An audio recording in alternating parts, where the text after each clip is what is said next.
Então, vamos começar o nosso conteúdo de concordância verbal. Seguinte, vou esclarecer. Existem várias vertentes, várias coisas que são estudadas dentro da concordância verbal, né? O que eu vou passar aqui hoje? Eu foquei nos conteúdos que mais caem nas provas, os conteúdos que as pessoas mais possuem dúvidas e são os conteúdos que as provas cobram. Claro que não é só isso, mas é principalmente isso, tudo bem? Este é o conteúdo principal de concordância verbal que é cobrado nas provas. Então, assim, aqui no canal eu já tenho aulas completas de concordância verbal. Então, eu tenho concordância com sujeito simples, sujeito composto e os casos especiais. E hoje eu vou focar nesses casos especiais que são cobrados de vocês ao longo das avaliações do ano, tudo bem? Então, vamos lá. Regra geral. Quando a gente fala de concordância verbal, a gente não fica estudando basicamente isso daqui, porque isso daqui a gente sabe. Qual que é a regra geral da concordância? Quando eu falo de concordância verbal, nós estamos focando no verbo.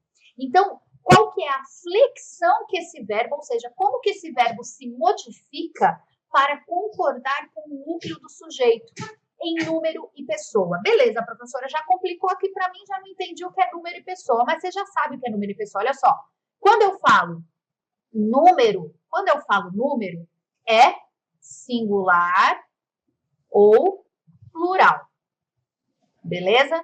E quando eu falo pessoa, eu tenho a primeira, a segunda e a terceira pessoa do discurso, que pode ser do singular ou do plural. Ou seja, qual que é a regra geral da concordância? Eu tenho um verbo e esse verbo vai olhar para o sujeito. Se o sujeito é a primeira pessoa do singular, o verbo fica na primeira pessoa do singular. Se o sujeito é terceira pessoa do plural, o verbo fica na terceira pessoa do plural. Tudo bem? Então, essa é a regra geral da concordância. Então, eu coloquei ali um exemplo para vocês, um exemplo verdadeiro, um exemplo real. Ele adorava a aula da Pamba.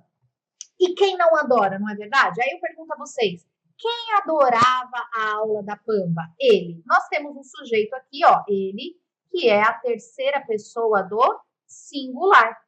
Como que o verbo tem que ficar, então, obrigatoriamente? O verbo adorava tem que ficar na terceira pessoa do singular para concordar com o sujeito. Algum mistério até aqui? Nenhum. Isso é a regra geral da concordância. Nós já usamos isso no nosso dia a dia. Eu tenho aqui também, ó, eles adoravam a aula da professora Pamba. Tô mentindo, gente? Eu não tô mentindo. Nossa, como ela se acha, eu sou maravilhosa. Olha lá. Eles, terceira pessoa do plural. Por que terceira pessoa, né? Primeira pessoa do singular, eu. Segunda, tu. Terceira, ele. Primeira pessoa do plural, nós. Segunda, vós. Terceira, eles. Eles ou elas, tudo bem? Então, o verbo fica na terceira pessoa do plural também, para concordar com o sujeito. Só que, infelizmente, não é isso que eles cobram nas provas. Né? Essa aqui é a regra geral da concordância. Nós temos que saber. O que eles cobram nas provas? O que eu vou ensinar a partir de agora. E eu vou pedir muita atenção sua, tudo bem? Por quê? Porque é um conteúdo que requer atenção para não esquecer. Apesar de não ser difícil, ele vai cair e você tem que saber. Vamos lá. Primeira coisa que é cobrada na prova de vocês. Verbos impessoais. Tudo bem? A concordância dos verbos impessoais. Professora, o que são verbos? Já começa aí que eu já nem sei o que são verbos impessoais. Ou seja, como que eu vou fazer a concordância de um negócio que eu já nem sei o que é? Calma, você sabe sim. Verbo impessoal, vamos pegar, olha como a língua portuguesa é linda. Vamos pegar a palavra impessoal. Impessoal. Quando eu digo que algo é pessoal, é que diz respeito a uma pessoa. Eu sou pessoa, tu é pessoa, ele é pessoa, tudo bem? Eu, tu, ele, nós, vós, eles. Então, quando eu digo que algo é pessoal, é porque faz referência a alguma pessoa, que pode ser eu, pode ser ele, pode ser nós, vós, tudo bem? Mas o que significa a partícula in em língua portuguesa? Se eu sou sensível, se eu sou o Rodolfo, eu sou uma pessoa sensível. Se eu sou a Pamba, eu sou o quê, gente? Muito bem, insensível, ou seja, É um prefixo que em língua portuguesa significa não. Tudo bem? Então, eu tenho aqui uma palavra, alguém que é sensível, mas se essa pessoa não é sensível, ela é insensível. Eu tenho aqui um verbo que é pessoal, porque ele diz respeito a alguma pessoa. Mas eu tenho também os verbos que são impessoais, porque são aqueles que não dizem respeito a pessoa nenhuma. Ou seja, o que nós temos quando eu falo para vocês que a oração possui um verbo impessoal? Ou seja, o que nós não temos? Nós não temos, eu vou escrever aqui embaixo, ó, sujeito. Nós não temos sujeito. Tudo bem? Estão acompanhando até aqui? Quando eu falo que o verbo é impessoal, significa que eu não tenho sujeito. Porque se ele é impessoal, ele não faz referência a pessoa nenhuma. E quem que é a pessoa do discurso? O sujeito. E se o verbo é impessoal, eu não tenho sujeito. Toda vez que eu tenho um verbo impessoal, a oração é oração sem sujeito. Agora, a gente vai ter que entender o seguinte. Os verbos impessoais são aqueles que não admitem sujeito e, portanto, fica estabelecida que a regra é eles ficam sempre na terceira pessoa do singular. Vamos lá, vamos entender a lógica. Se eu estou falando de um verbo que não tem sujeito, qual que é a lógica de eu conjugar um verbo que não tem sujeito? Porque se o verbo concorda com o sujeito, lembra que eu falei qual que é a regra geral? O verbo não se modifica para concordar com o sujeito? Neste caso, eu não tenho sujeito. Logo, como que o verbo fica? O que a gramática estabeleceu para gente? O verbo, já que ele é impessoal, ele sempre vai ficar na terceira pessoa do singular. Ponto. Por quê? Porque Deus quis. E vai ser essa a regra. Não precisa responder todos os porquês da sua vida. Ele sempre vai ficar na terceira pessoa do singular. Ponto. Verbos impessoais ficam na terceira pessoa do singular. O que eu posso mudar desses verbos impessoais? Eu posso mudar o tempo verbal. Ele pode estar no presente, no passado ou no futuro. Mas eu não posso mudar a terceira pessoa. Sempre na terceira pessoa do singular. Eu vou mostrar isso para vocês. Quais são os verbos impessoais? Quais são os verbos que são usados como verbos impessoais? Eu tenho o verbo haver, eu tenho o verbo fazer e eu tenho os verbos que expressam fenômenos da natureza. Beleza? Verbo haver, verbo fazer e verbos que expressam fenômenos da natureza. Estes verbos, quando usados como impessoais, sempre ficarão na terceira pessoa do singular. Eu sei que uma dúvida vai surgir, eu já vou responder agora. Eles sempre serão impessoais? Não, eles não serão impessoais sempre. E é isso que eu vou mostrar para vocês. Quando que estes verbos serão impessoais? E como que você faz a concordância quando eles são impessoais? Tudo bem? E é isso que a prova cobra de vocês. Verbo impessoal é aquele que não tem sujeito. Resumindo, verbo impessoal é aquele que não tem sujeito. Trata-se de uma oração sem sujeito. Tudo bem? Como que eu tenho uma oração sem sujeito? Uma das maneiras de ter uma oração sem sujeito é utilizando um verbo impessoal. Tudo bem, gente? Quais são os verbos que podem ser usados como impessoais? Verbo haver, verbo fazer e verbos que expressam fenômenos da natureza. Ponto. Tudo bem? Agora vamos ver quando que esses verbos são impessoais, começando pelo haver. O haver é sempre impessoal? Não, claro que não. Quando, professor, então, que ele é impessoal? Quando que eu não posso conjugar? Quando o verbo haver estiver no sentido de existir ou no sentido de tempo decorrido. Vamos lá. Eu sei que não é fácil, mas vamos com calma. Como assim?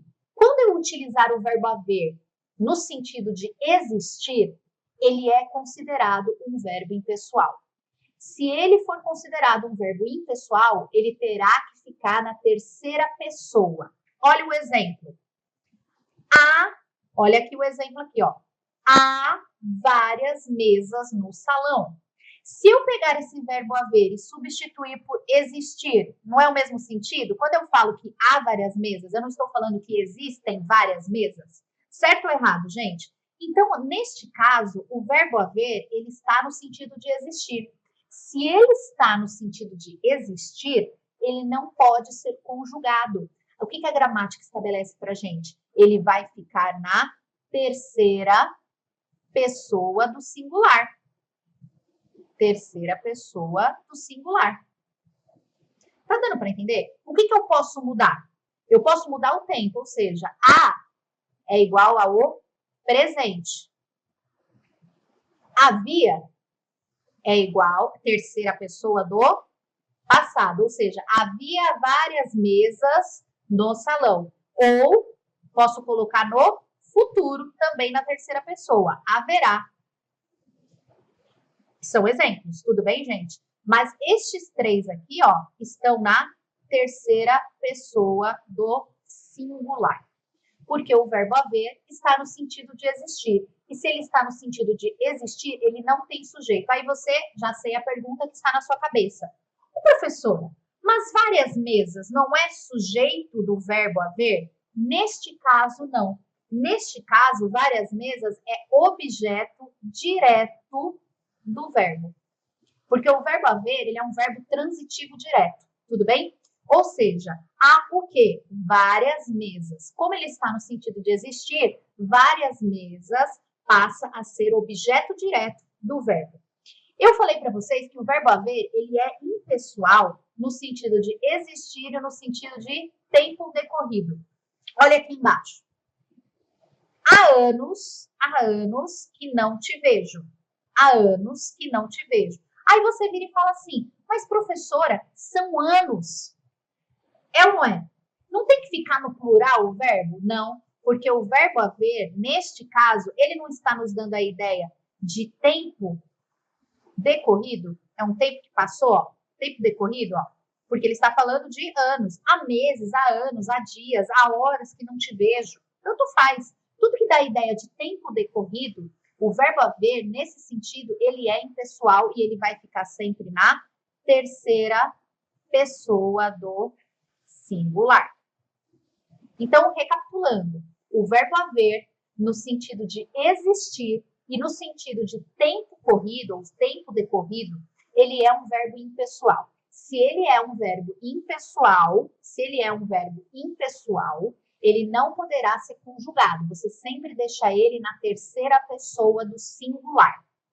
Tudo bem até aqui, gente? Ah, professor, então quando que ele não é impessoal? Eu posso falar assim, ó, eu hei de passar na prova. Tudo bem?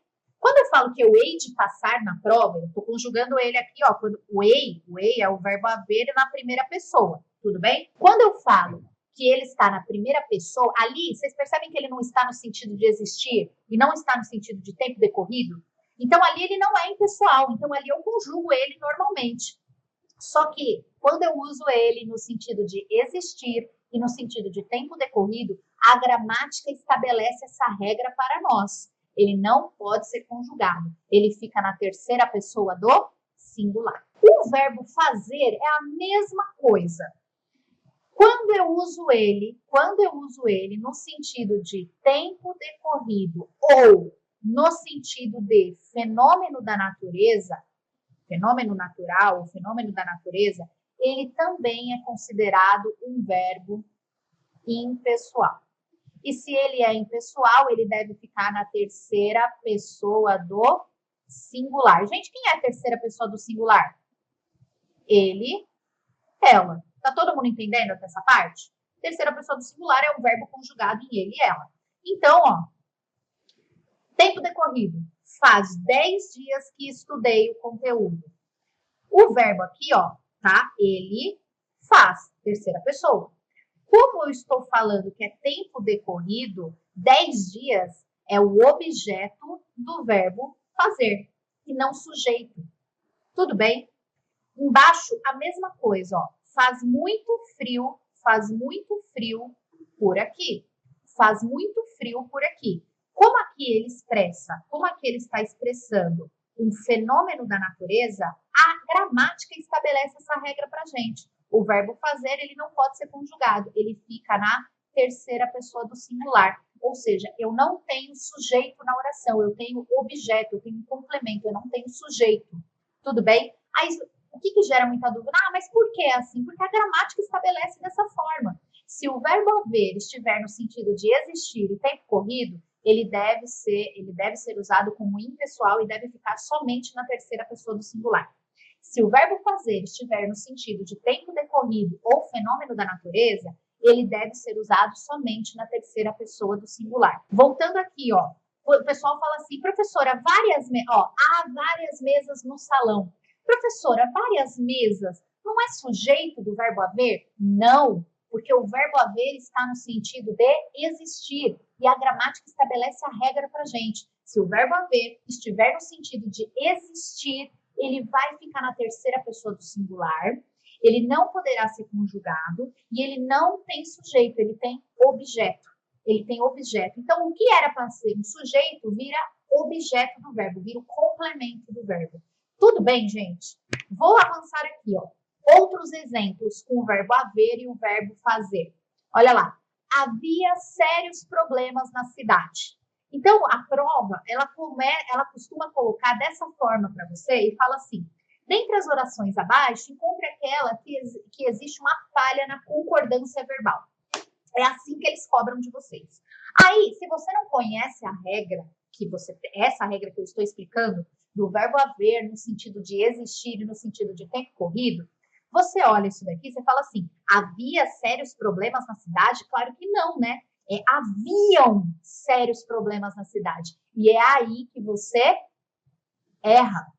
Por que você erra?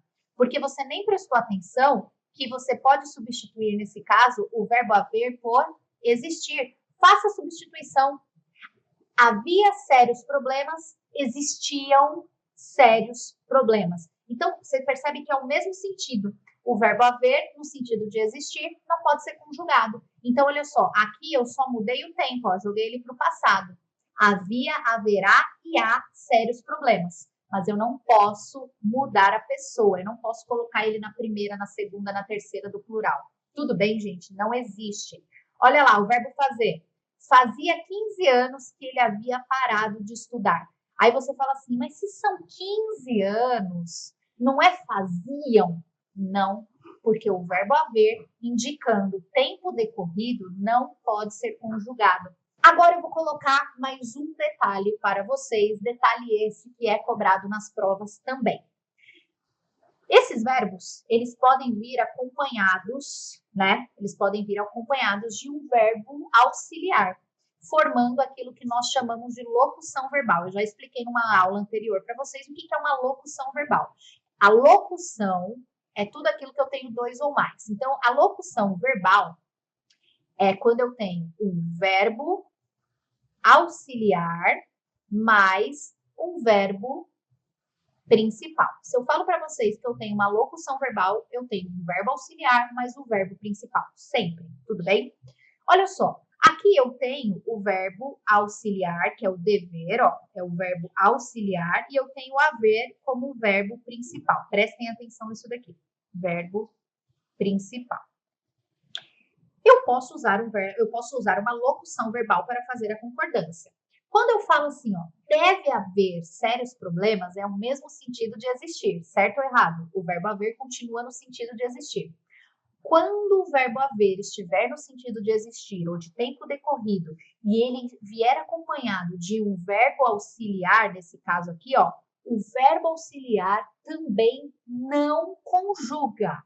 Você também não conjuga, você deixa o verbo auxiliar na terceira pessoa do singular.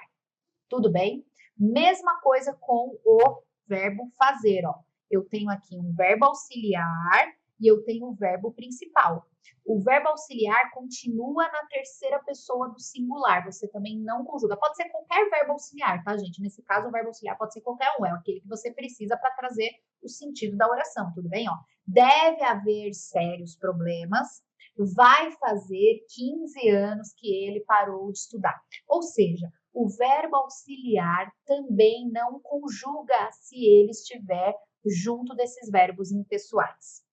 Eu sei que você está aí desesperado, eu sei que muito provavelmente você está tremendo, o sistema nervoso central atacou, mas essa é a regra da gramática. Não existe outra forma de te explicar isso daqui para que você entenda, tudo bem? Dá para complicar, mas descomplicar da forma que eu estou fazendo é um pouco mais difícil. Certo, gente? Eu sei que é um conteúdo que você vai ter que fazer o quê? Rever a aula, estudar, fazer exercícios para fixar, tudo bem? Todo mundo entendeu até aqui? Sim ou não? Sim ou não? Porque agora eu vou colocar um detalhe aqui para vocês. Atenção! O verbo existir, não é impessoal. O verbo existir, ele não é impessoal. Porque eu falei que o verbo haver, no sentido de existir, é impessoal. Porém, o verbo existir não é. Então, você conjuga ele normalmente. Então, olha só. Se fosse o haver aqui, seria há, ou havia, ou haverá sérios problemas. Mas o verbo existir, ele não é impessoal, ou seja, você conjuga. Então, existem sérios problemas. Existiam sérios problemas. Existirão sérios problemas. Aí, nesse caso, o verbo fica no plural porque ele concorda com os sérios problemas. Olha lá, se eu colocar um verbo auxiliar mais o verbo existir, ó, o verbo auxiliar conjuga também, ó. Devem existir sérios problemas. Então, nesse caso, o auxiliar, como o verbo existir, ele não é impessoal, o auxiliar conjuga para fazer a concordância. Então, somente o verbo haver e o verbo fazer e os verbos que expressam fenômenos da natureza são considerados impessoais com aqueles sentidos que eu falei anteriormente. Se não for naqueles sentidos, vocês conjugam eles normalmente, tudo bem? Eu faço a lição de casa. Quem faz? Eu faço. Tudo bem? Então eu não estou usando ele no sentido de tempo decorrido nem de fenômeno da natureza, logo eu conjugo ele normalmente. Só que se eu usar o verbo fazer no sentido de tempo decorrido ou fenômeno da natureza, você não pode conjugar. Ele fica na terceira pessoa do singular sempre. É regra. Porque, já disse, Deus quis assim, e os gramáticos também, então não dá para a gente discutir. Tudo bem, gente? Verbos que expressam fenômenos da natureza também fazem parte de orações sem sujeito. E aí eu vou explicar a pegadinha que as provas fazem com vocês. Tudo bem? Gente, verbos que expressam fenômenos da natureza, eles não têm sujeito porque eles são verbos intransitivos e eles já expressam a ideia completa. Eu viro para vocês e falo assim, ó, nevou. Você vai perguntar, quem nevou? Quem neva, neva em algo ou neva em alguém? A não ser que você tenha probleminha, todos nós temos, mas nesse caso a gente tem que segurar a boca. Porque não pode falar quem neva, neva em algo ou neva em alguém. Não existe. Quando eu falo para você que nevou, você entendeu o que aconteceu. Quando eu falo para você que amanheceu, você entendeu o que aconteceu. Tudo bem? Quando eu falo para você, está chovendo, igual está agora, está uma chuva absurda aqui. Está chovendo. Você já entendeu o que aconteceu. Ah, não, porque quem chove, chove em algo ou chove em alguém. Acho que não, tudo bem? Então, não é assim. Verbos que expressam fenômenos da natureza, eles não têm sujeito, porque são verbos intransitivos que já expressam a ideia completa. Então, eu falo lá para você assim, ó, nos dias quentes, chove muito. Tudo que vem com o verbo chover são adjuntos adverbiais, de tempo, de modo, né? Então, eu tenho aqui, ó, chove muito, intensidade. E eu coloquei esse exemplo aqui, hein, Rodolfo? Nem sabia que ia estar chovendo essa hora, hein? Olha lá, nos dias quentes chove muito. Então, ó, aqui é um adjunto adverbial de intensidade, né?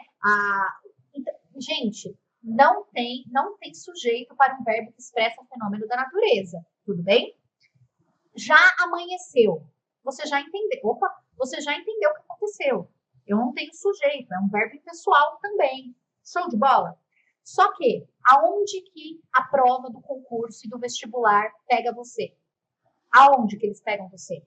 Quando eles usam o verbo que expressa fenômenos da natureza no sentido, perdão, eu escrevi errado aqui, no sentido conotativo. Ah, professora, é claro, sentido conotativo, eu já sei o que significa. Sentido figurado. Não me engana não, hein? Não me engana não. O que é sentido figurado? Não é o sentido real da palavra, tudo bem? não é o sentido real da palavra. Em língua portuguesa, nós temos a palavra com sentido denotativo versus o sentido conotativo. O denotativo, gente, vou dar uma dica aqui para você nunca esquecer. O que é denotativo e conotativo? Ó, lembra do D de dicionário. Então, quando eu falo para você que a palavra está no sentido denotativo, do D de dicionário, é que ela está no uso real do seu significado. Então, quando eu falo assim para você, nos dias quentes chove muito, eu estou usando o verbo chover aqui no sentido real dele mesmo, cair água do céu, de chuva. Tudo bem?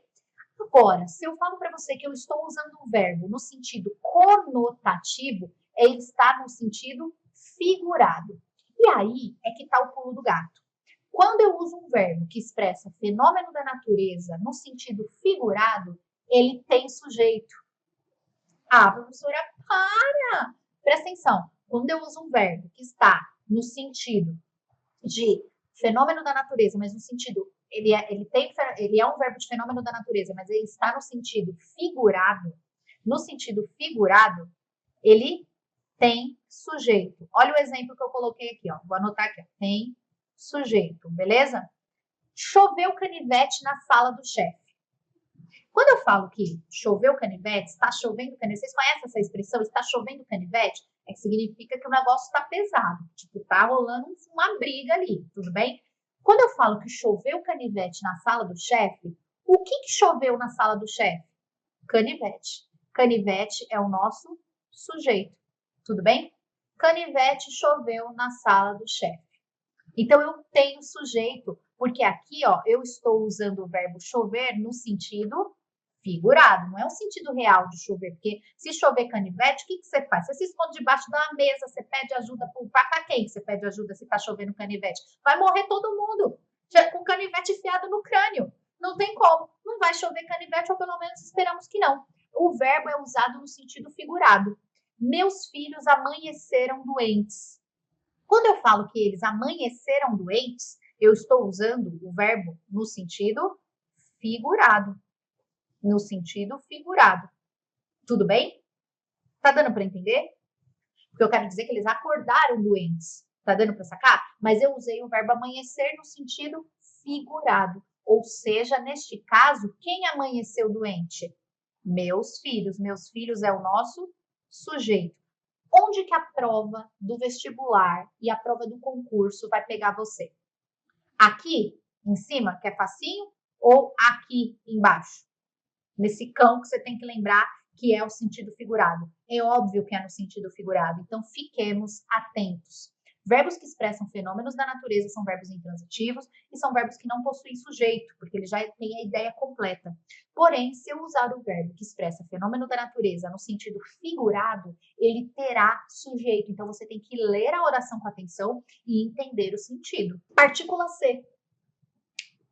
A partícula C e a partícula que em língua portuguesa, elas podem exercer diversas funções. Então, por exemplo, a gente tem lá na nossa plataforma uma aula que chama Funções da partícula Q e C. Então, eu falo sobre todas as funções do Q e todas as funções do C. Isso é muito pedido em vestibular e concurso público, tudo bem? Beleza. Hoje nós vamos falar especificamente da partícula C. A partícula C, ela pode exercer diversas funções em língua portuguesa. Diversas funções, tudo bem? Uma das funções dela, e hoje nós vamos trabalhar com duas, para entender a concordância, nós temos que entender essas duas, é partícula apassivadora e partícula que é o índice de indeterminação do sujeito. Eu vou ser muito sincera, eu absolutamente adoro este conteúdo.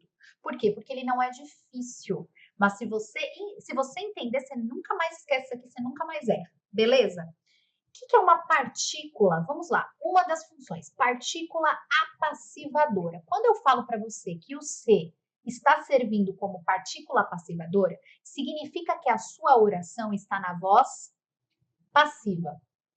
Basicamente, nós temos a voz ativa e a voz passiva em língua portuguesa.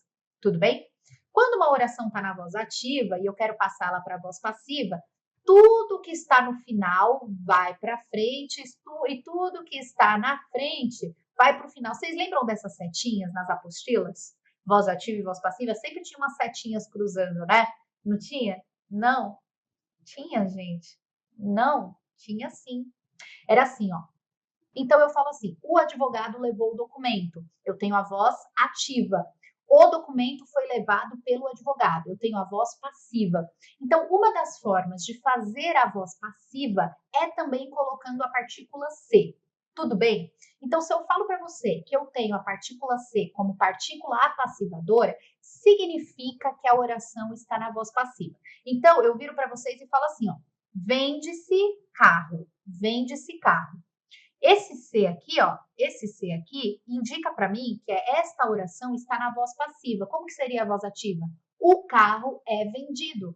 O carro é vendido. Então, a voz ativa seria o carro é vendido. O carro é vendido.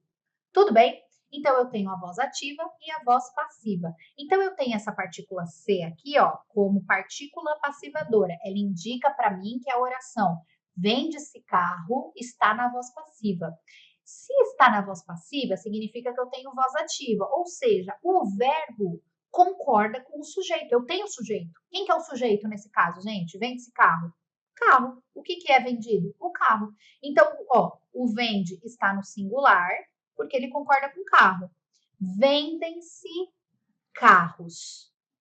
Carros está no plural, o carros está no plural, logo o verbo também está no plural para concordar com carros. Tá dando para entender até aqui? Tudo bem. Aí agora eu vou dar um detalhe para vocês. Um detalhe que pode doer, pode machucar. Eu só tenho partícula, prestem atenção que é essa a grande sacada da partícula passivadora. Eu só tenho partícula apassivadora, ou seja, o ser, ele só vai ficar junto de um verbo e ser partícula passivadora se o verbo for transitivo direto. O que é um verbo transitivo direto? É aquele verbo que precisa de complemento, porém, ele não tem preposição. O complemento não pede preposição. Então, eu falo assim, ó, vende-se carro. Então, eu tenho aqui, ó, vende-se o carro. Não precisa de preposição. Quem vende, vende algo. Vocês estão entendendo, gente? Então, o verbo ele não precisa de preposição. Se você não sabe transitividade verbal e se você não sabe sobre objeto direto e indireto, você vai assistir essas duas aulas aqui no canal. Eu tenho uma aula aqui no canal que chama Transitividade Verbal, tudo bem? E aí você vai ver lá o que é um verbo transitivo, intransitivo, bitransitivo. E tem uma aula aqui no canal que eu explico somente o que é o objeto direto e indireto. Eu não vou explicar isso aqui agora, porque senão a gente não acaba essa aula hoje, beleza? Então, eu só tenho partícula passivadora se o verbo for transitivo direto. Se o verbo for qualquer outra coisa e eu tiver a partícula C, não é partícula passivadora. E a gente vai ver o que é. Olha só, característica da partícula passivadora. Ligada a verbo que pede objeto direto, ou seja, verbo transitivo direto. Sempre o objeto do verbo transitivo direto é o objeto direto. Caracteriza as orações que estão na voz passiva sintética. O que é sintética? Porque eu sintetizo no C a voz apassivadora. A partícula apassivadora, eu chamo ela de sintética. Ela sintetiza para mim que aquela oração está na voz passiva. Ou seja, se eu tenho o C como partícula apassivadora, a oração está na voz passiva.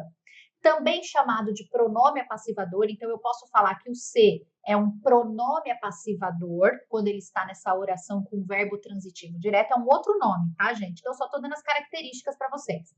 E não exerce função sintática. Seu papel é apenas partícula passivadora. O que eu quero dizer com isso? Vou voltar aqui nesse exemplo, ó. Eu viro para você e falo assim, ó. Vamos fazer a análise sintática dessa oração, ó. Vende-se carro. Vende. Verbo transitivo direto.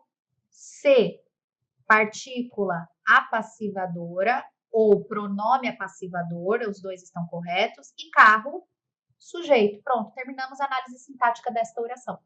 Ele não exerce função sintática, a gente só chama esse C de partícula apassivadora ou pronome apassivador, tudo bem? Porque ele não é adjunta de nominal, ele não é objeto, ele não é nada disso. A gente chama ele de partícula apassivadora ou pronome apassivador, beleza? Então, por isso que eu falo que ele não exerce função sintática. O seu papel é apenas apassivar o verbo. Olha lá. Deixa eu ver aqui. Vamos primeiro para essa parte e depois eu volto aqui, tudo bem? Índice de indeterminação do sujeito. Uma outra função da partícula C, é ser o índice de indeterminação do sujeito. O que é um índice de indeterminação do sujeito? É quando eu pego o C, coloco ele junto com o verbo e automaticamente eu tenho uma oração de sujeito indeterminado. Eu não sei quem é o sujeito. Se eu tenho uma partícula passivadora, é porque a minha oração está na voz passiva. Se eu tenho uma partícula que é um índice de indeterminação do sujeito, significa que o meu sujeito ele é indeterminado. Gente, qual que é a grande sacada? Quando é partícula passivadora, o verbo é transitivo direto. Como que eu sei que é partícula passivadora? Você olha para o verbo é transitivo direto. Como que eu sei, professora, que é índice de indeterminação do sujeito? Quando o verbo é intransitivo, quando o verbo é transitivo indireto e quando o verbo é de ligação. Ou seja, eu só tenho partícula passivadora se o verbo for transitivo direto. Então, como que você vai fazer o teste? Eu vou mostrar uns exemplos aqui para vocês, mas como que você vai testar? Quando eu tenho partícula passivadora, eu tenho sujeito. Então, eu falei lá para vocês, vende-se carro. O carro é vendido. Quem é vendido? O carro. Tudo bem? Olha só, eu viro para vocês e falo assim, ó. Olha esse segundo exemplo. Precisa-se de vendedores. Precisa-se de vendedores. Quem precisa, precisa de algo, de alguma coisa ou de alguém. Precisa de quê? De vendedores. Neste caso, eu tenho a preposição. Logo, aqui eu tenho um verbo transitivo indireto, porque agora eu tenho um objeto indireto. Observem como essas orações são parecidas. Se você não ficar atento, você perde o exercício por causa disso. Eu só tenho partícula passivadora se o verbo for transitivo direto. Se o verbo não for transitivo direto, é índice de indeterminação do sujeito.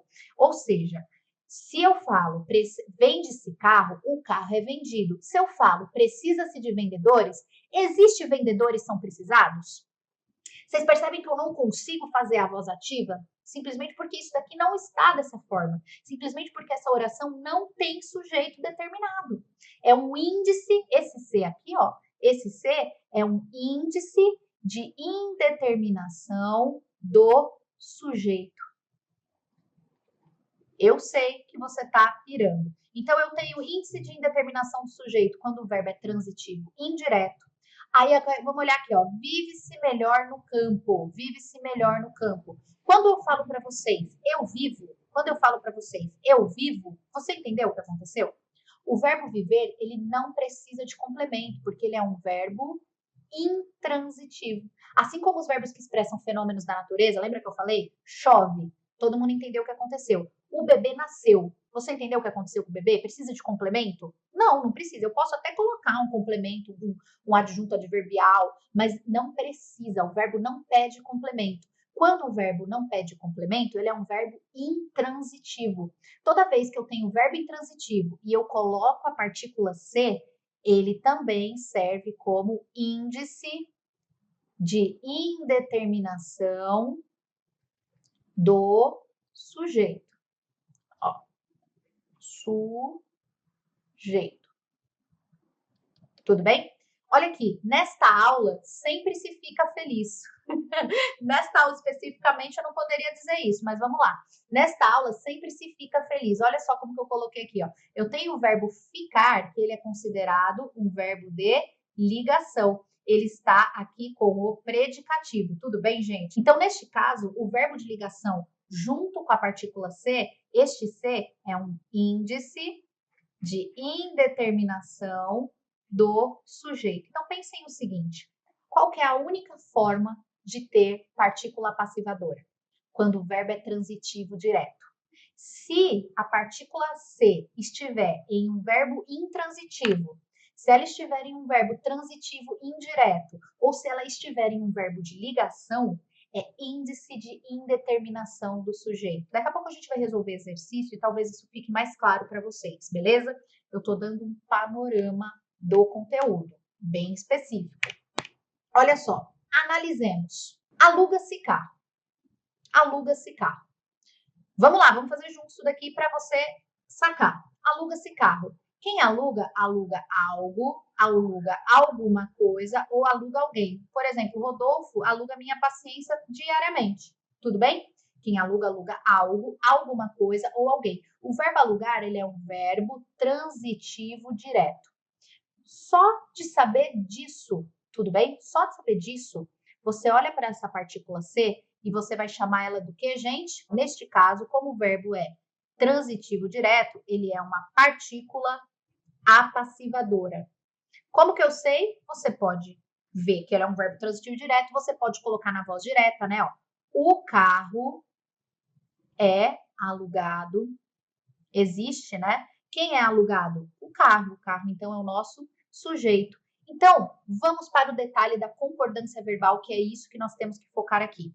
Quando eu tenho partícula passivadora, o verbo concorda com o sujeito. Então, se o sujeito está no singular, o verbo fica no singular. Certo ou errado? Agora eu coloquei lá para vocês assim, ó. Precisa-se de vendedores. Precisa-se de vendedores. Quem precisa?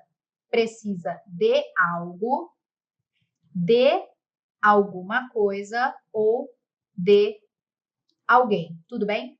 Precisa-se de quê? Aqui, ó, de vendedores. De vendedores é o objeto indireto do verbo precisar, porque ele é um verbo transitivo que, gente, indireto, porque ele pede preposição.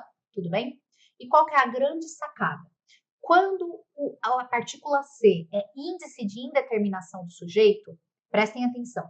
Se é um sujeito indeterminado, não faz sentido eu conjugar o verbo. Certo ou errado, gente? Se eu não sei quem é o sujeito, como que eu conjugo o verbo, já que eu não tenho um sujeito determinado ali? Vocês estão entendendo? Então, o que a gramática estabeleceu para gente? Quando é índice de indeterminação do sujeito, o verbo sempre fica na terceira pessoa do singular. Sempre. Quando é partícula passivadora, o verbo concorda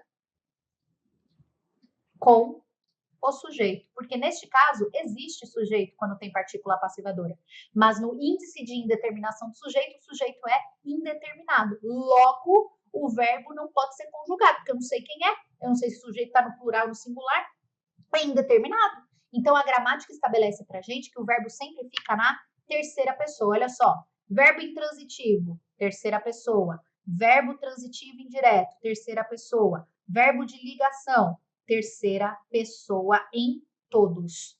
Sempre que eu tenho índice de indeterminação do sujeito, o verbo fica na terceira pessoa. Sempre que eu tenho partícula passivadora, o verbo concorda com o sujeito, porque o sujeito existe. Então é isso. Se você gostou, não deixe de se inscrever neste canal, deixar o seu like e participe. Acesse a nossa plataforma, conheça os nossos cursos completos, que é a maior plataforma de estudos de língua portuguesa do Brasil. Então não deixe você também os seus estudos para depois. Pare de procrastinar, vá lá com a gente, tá bom? Um beijo carinhoso para você, até a nossa próxima aula e tchau!